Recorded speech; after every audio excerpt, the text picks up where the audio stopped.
Hello, everyone, and welcome back to the Modern Education Podcast. I am your host, Socheda, and today we are diving into a topic that literally sits right in the palm of our hands.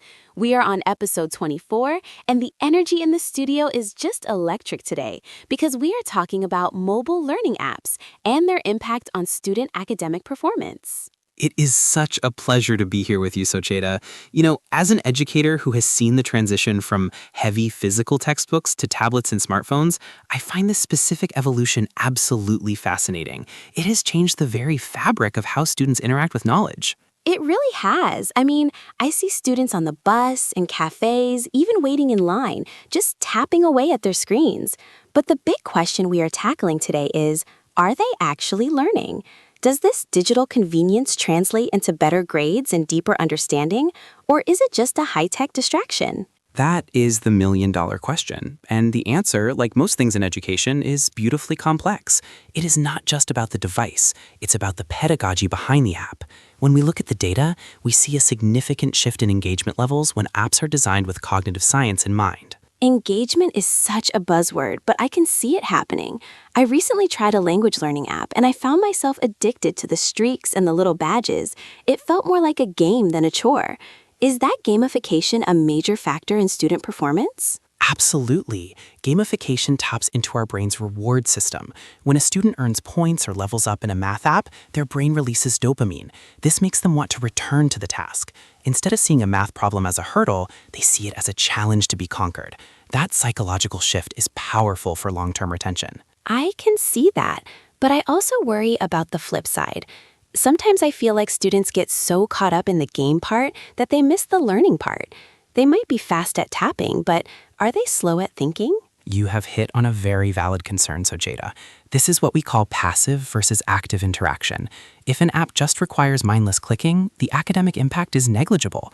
However, the high-quality apps, the ones that actually improve performance, require the student to synthesize information, solve problems, and apply concepts to new scenarios. So it really comes down to the quality of the content.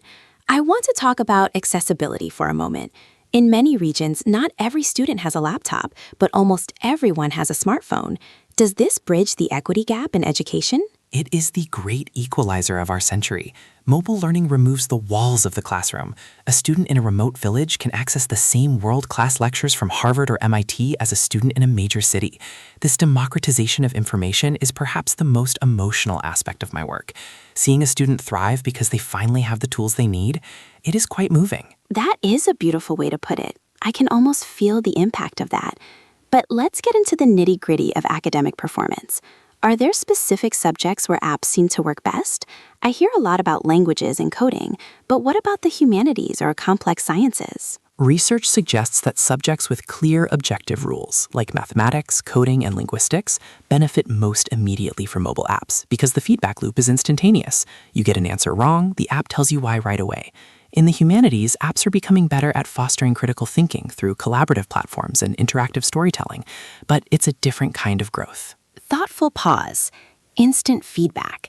That's something a traditional teacher with 30 students simply cannot provide for every single question. Smiling.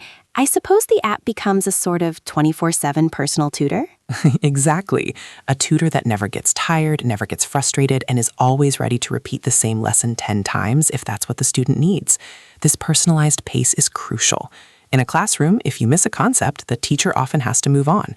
With an app, you can pause, rewind, and practice until it clicks. Concerned. What about the distraction factor? We can't ignore the fact that a notification from social media is just a swipe away while you're trying to study biology. How do students manage that? Sternly but kindly. That is where digital literacy comes in. We cannot just give a child a device and expect them to be disciplined. We have to teach them how to create a learning mode, both on their device and in their minds. Many successful students use focus settings to block distractions. It's a skill that is just as important as the subject matter itself. Determinedly. So it's a partnership between the technology and the user's discipline. I love that. Looking ahead, Mr. Cerrone, where do you see this going? Are we looking at a future where mobile apps replace traditional homework entirely? Optimistically, I think we are moving towards a blended model.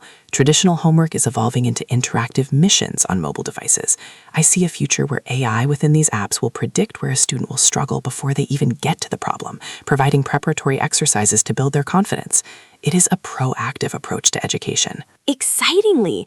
That sounds like science fiction, but it's happening right now. I feel so inspired by the potential for students who might have felt left behind in a traditional setting to find their voice and their strength through these tools. It truly is a new dawn for learners everywhere. If we embrace it with the right balance of skepticism and enthusiasm, the results in academic performance will continue to climb. What a perfect note to end on. Thank you so much, Mr. Cerrone, for sharing your insights and your heart with us today. This has been such an eye-opening conversation. Thank you for having me, Socheta. Keep asking these important questions. And to our listeners, thank you for tuning in to episode 24. We hope you feel empowered to explore the digital tools at your fingertips. Remember, the world is your classroom, and your phone might just be your most powerful textbook. Join us next week as we explore the future of virtual reality in schools. Until then, stay curious and keep learning.